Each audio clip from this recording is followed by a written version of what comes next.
Welcome to The Forgotten. Today we have a veteran that's telling of his trauma whilst leaving the army with injuries and PTSD. This is Scott, and this is his story. Okay, Scott, what is your age and date of birth? I am 53 years old. I was born on the 21st of February 1970.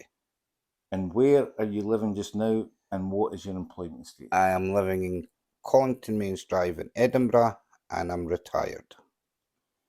And what was it like growing up as a child? Well, in the 70s and 80s and obviously 90s and that, it was a hard life, but it was a good life. We never wanted for anything, but at the end of the day, it's what it was at the time. You just grew up and enjoyed life whenever you could. Had its hard times and it had its good times. What is your family status at the moment? How many kids? I'm married and I have 4 children. Sorry, I have 6 children, 2 to a previous marriage. I have 4 to myself in custody.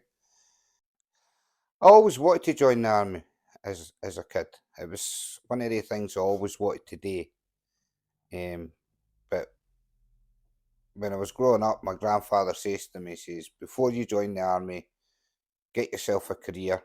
Once you've got a career, join the army, do your colour service. If you still enjoy it, you stay in and you have an army career. If you don't, you've got a career to come out to.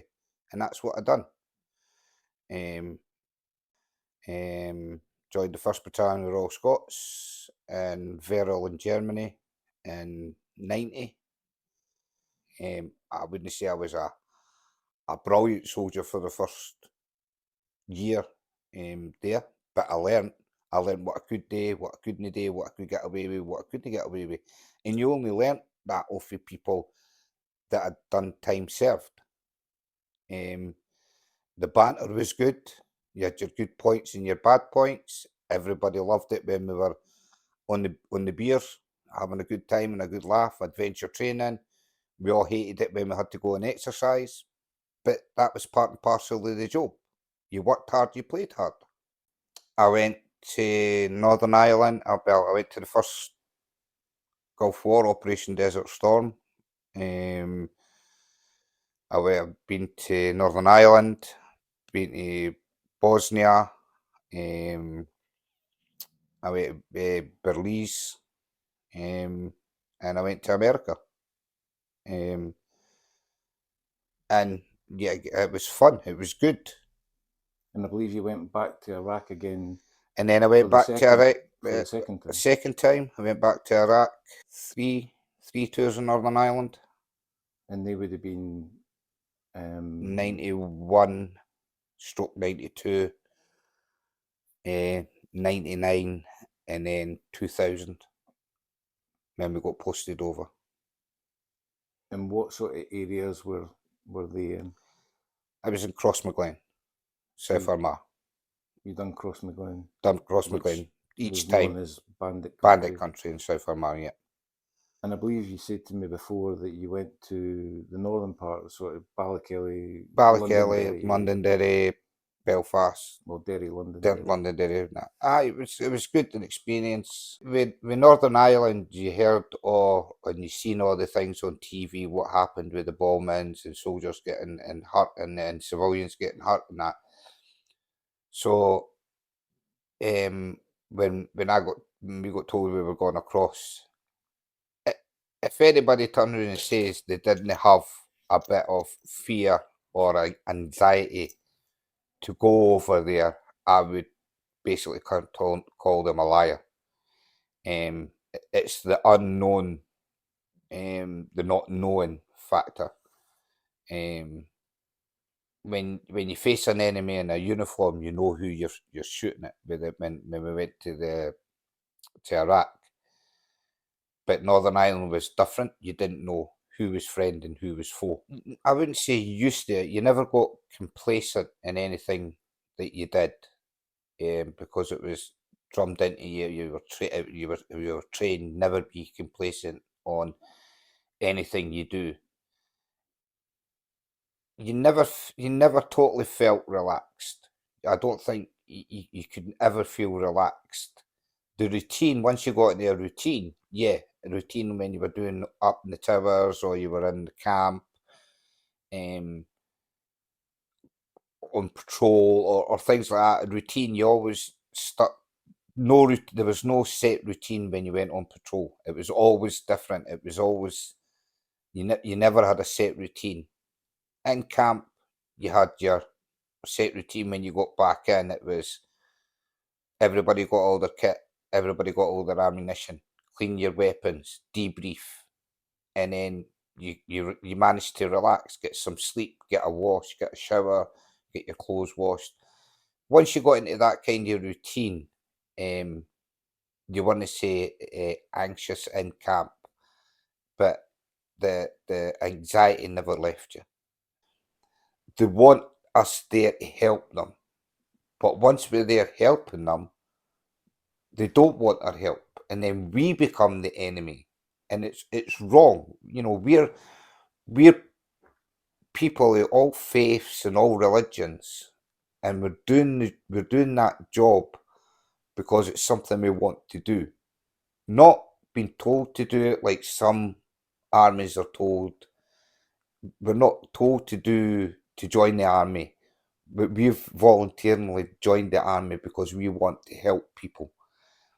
Everybody thinks we're warmongers and all the rest of it. We're not.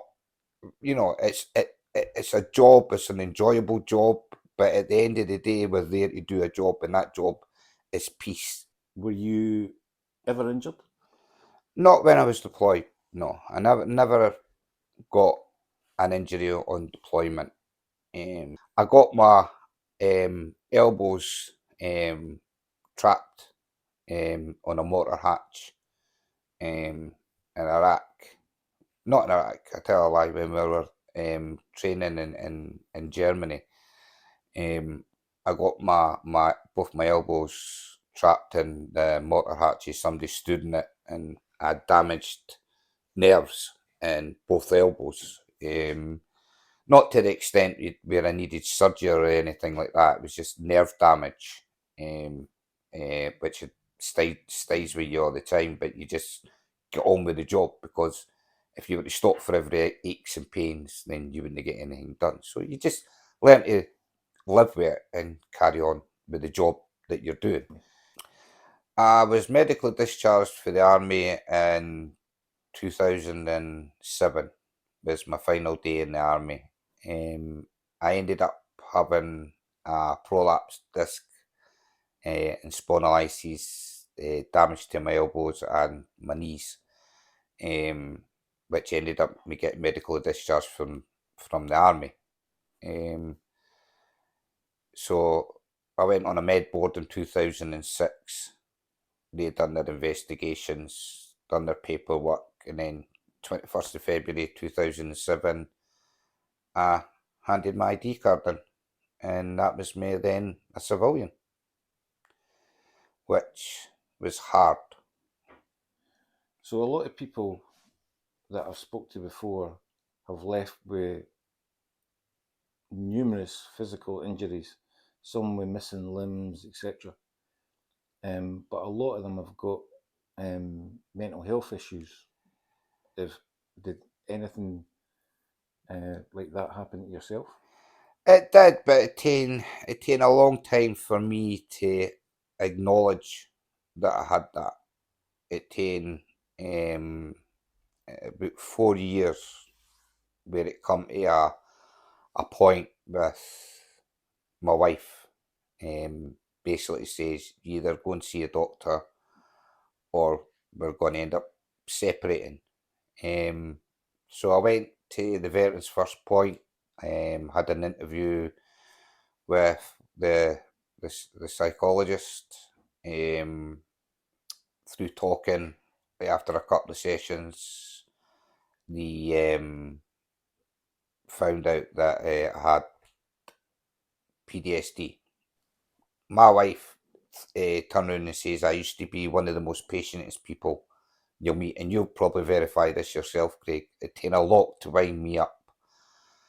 When I got out, I was like a Venus flytrap.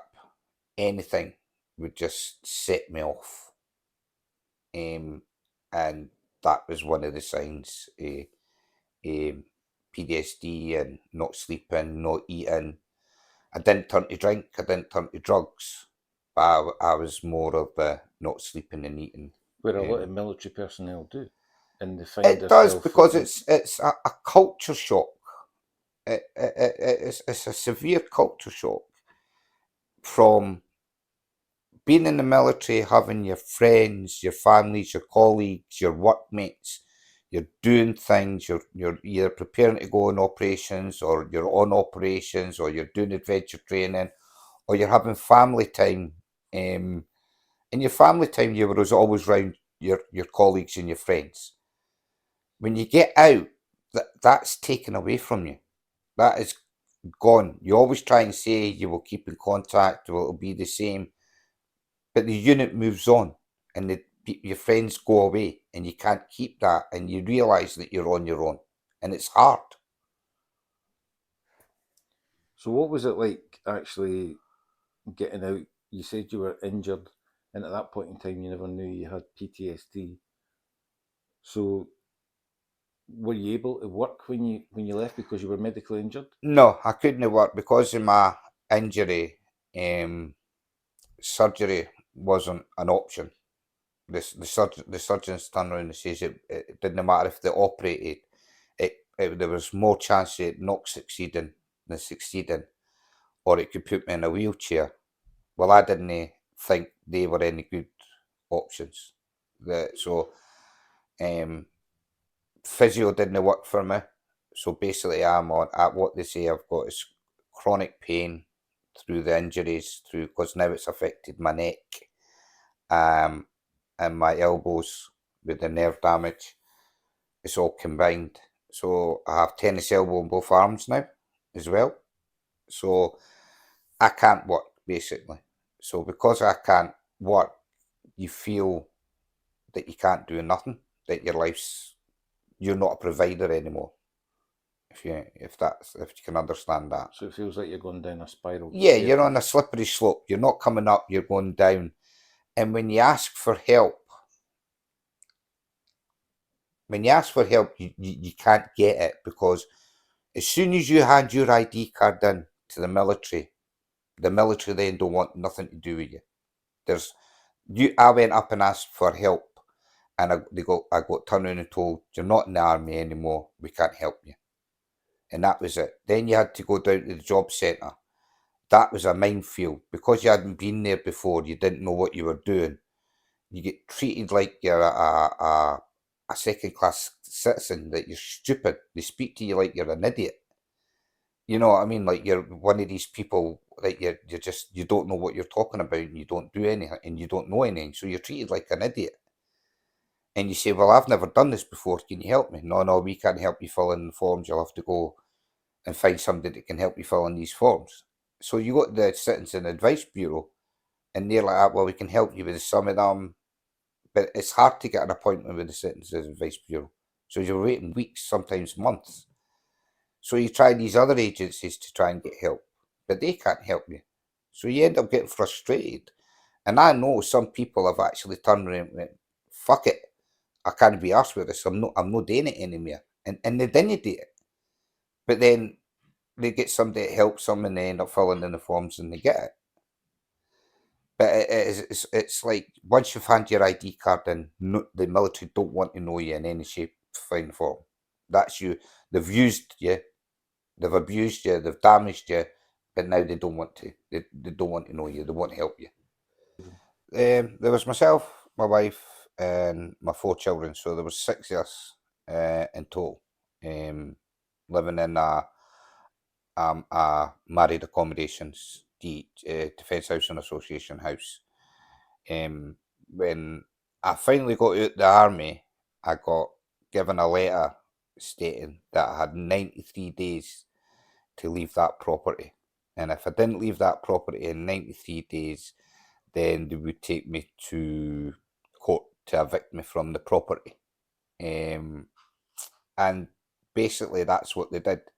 The British Legion had a 3-bedroom house in Pennycook, and I says that I would take that 3-bedroom house in Pennycook, and we moved from Drecorn to Pennycook, and so my kids weren't disrupted too much, and were still around their friends and their education.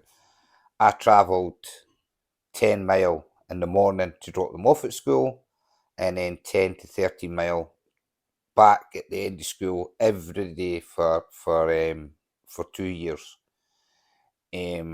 Myself and Kirsty were sleeping in the living room while my kids had the bedrooms. I had an older girl at 16, so she needed a bedroom of her own.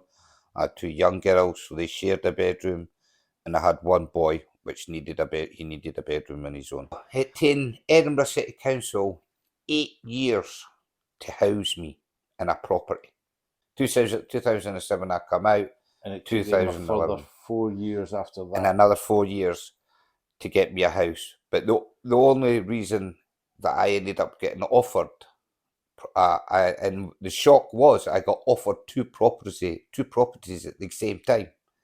If I didn't have the Lord Provost, spoke to the Lord Provost and told him my case, if it wasn't for his help from his colleagues and his office, I believe we probably would have still been waiting a further 2 to 3 years for a house. Due to military service, obviously, things happen. You see things that that stay with you for the rest of your life. I lost colleagues, friends, over there. Also lost people that I knew that when I worked on my own, over there, and civilians. But it's things that stay with you for the rest of your life that I think only you and veterans, or not veterans, military, we talk about amongst ourselves. We don't talk to anybody else about it. It's not something we talk about. But it taken a long time for me to realise I had that PTSD, and a lot of it was in denial that I didn't have it. And do read the Army Covenant. Now I didn't know nothing about the Army Covenant till 2013 is when I knew about it. It came out in 2011, but I didn't know about it to 2013.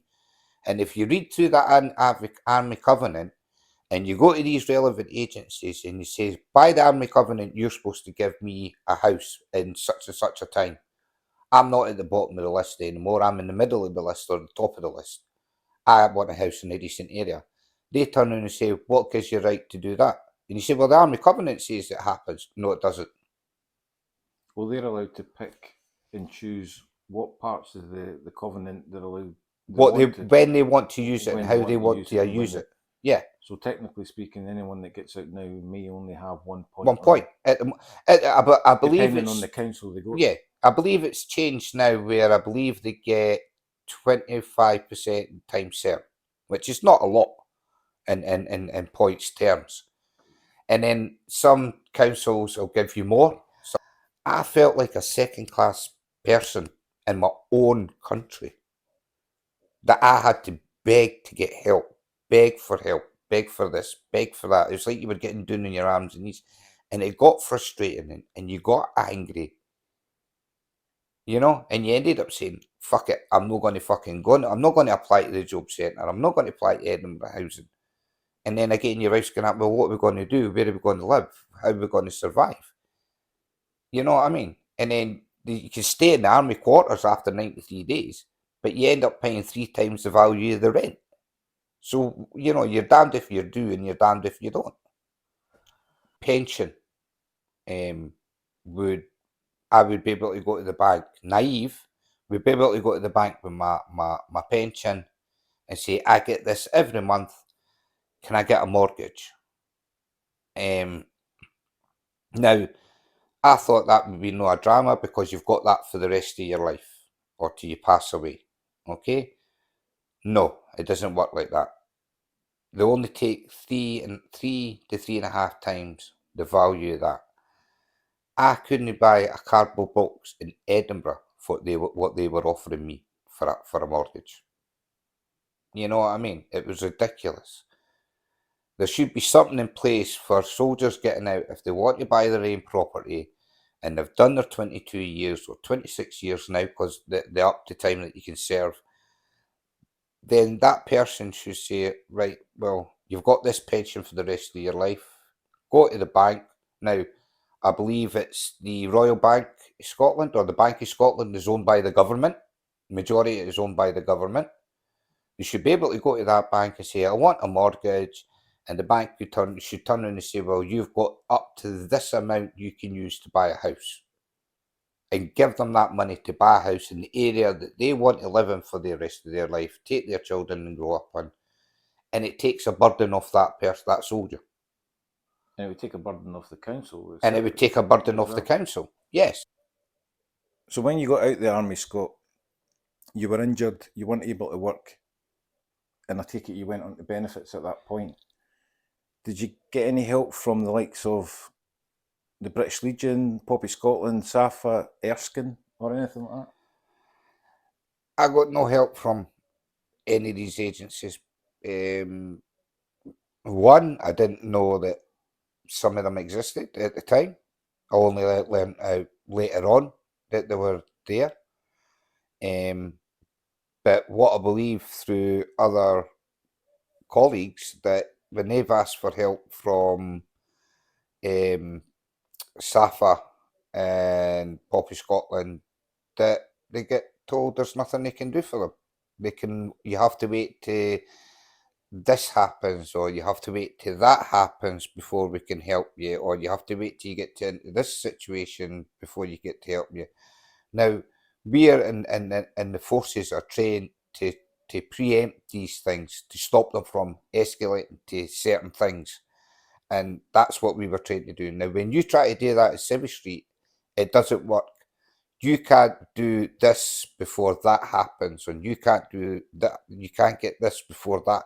You won't get housing benefit before unless you've got this benefit, and you won't get that benefit unless you've got this benefit. So you end up going round in circles, and you don't know what you're doing, where you're going. But they don't care on the 3 months it takes them to fill in that paperwork that you're in financial problems, that you're going into debt, that you have just got barely enough to feed your family, but you can't pay your bills. But then you've got the rent people saying, if you don't pay your bills, we're going to kick you out the property. Or if you don't pay your gas and electricity, we're going to cut you off. They don't care about that because you haven't met that criteria to them yet. Or you've not met this criteria. I didn't know about Erskine's. I didn't even know Erskine's could help you.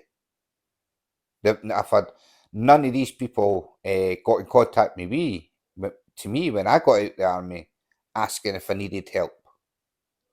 I had to go to the British Legion to ask if they could help me or give me a relevant agency that could help me with my pension. And then I didn't know that they can help you. And I believe it's the same that when a lot of veterans got out, they don't know about these agencies. Some of them don't even know they have to fill in a housing benefit form to apply for houses. You know what I mean? The, the army don't help. Their resettlement package only deals with certain things for to get a job. Not on the pretense if you can't get a job, can you do that? You've got to do this. You've got to do that. You've got to do this.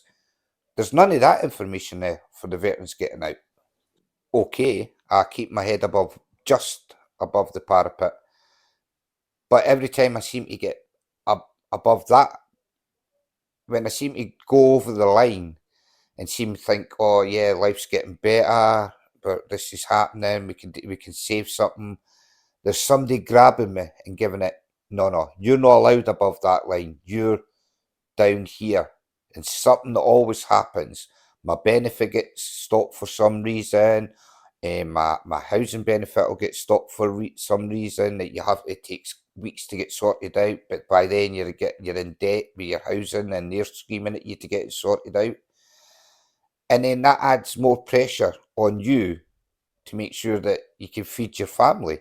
And the stress, because of your anxiety or your depression or your PTSD, it for a wee thing like, we didn't press the button, from, okay, then can you press the button for me to get the payment? With your PTSD, your anxiety, and your depression or whatever, escalates from that small thing to 10 times, 20 times the annoyance and anger.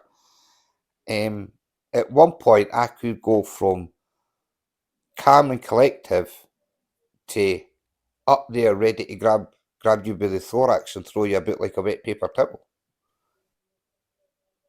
They should be financially secure, for one. So our pension for a government employee is one of the lowest paid pensions. The police get more than us, the fire brigade gets more than us, a secretary that works for the government gets more than us on the pension. You know, our pension's taxed. It should, by rights, I think it shouldn't be taxed. You should be able to get that. It should be tax-free automatic, but for time served. Our pensions should be in line with the police and the fire brigade because of the job that we do. You know, we're constantly watching, observing our surroundings. It never leaves you. You know, when you walk into a shop or you're walking down the street, you're observing everybody and everything. You're never relaxed. You're never totally relaxed unless you're in the company of other veterans. I don't know if you feel the same, Craig, when you're out and about, especially when it comes to Remembrance Day and things like that. What do you feel about the Remembrance Day events being destroyed by local groups or organisations? I think it's dishonourable, a disgrace. These people forget that soldiers like yourself and myself and serving soldiers and veterans, we all chose to be soldiers, to protect our land, our people. Now, when you've got some person taking a sledgehammer to a war memorial to remember the people that died protecting this country and protecting the people of this country, it's disgusting, frustrating, anger. You know, we're forgotten about. We're not remembered till we're needed. That's when people want us. That's when people remember us. You know, veterans get one day, Veterans Day. Veterans get a day. Other charity events, other organisations will get a week, 2 weeks, a month. But veterans get a day. We get a Veterans Day and we get Remembrance Day. So in a year we get 2 days to remember the fallen. I'm disgusted. Between 1984 and November 2022, 905 military personnel, while serving, have taken their own life. No one knows the number of veterans that have been in this situation. However, if these people are willing to stand up and fight for us, why can we not fight for them in their time of need? From Scott and I, cheerio for now.